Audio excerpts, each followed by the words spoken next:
সূরা ইখলাস একবার, সূরা ফালাক একবার, সূরা নাস একবার পরে হাত একত্রিত করে ফু দিয়ে গা মাসাহ করবেন। এই কাজটা 3 বার করবেন। একবার আয়াতুল কুরসি পড়বেন, সূরা বাকারার 255 নম্বর আয়াত, আল্লাহু লা ইলাহা ইল্লা হুয়াল হাইয়ুল কাইয়ুম, এটা শেষ পর্যন্ত।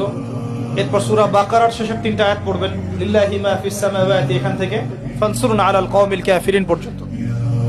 তারপর ডান কাতে পাশ ফিরবেন, বলবেন আল্লাহুম্মা বিইসমিকা আমুতু ওয়া আহইয়া।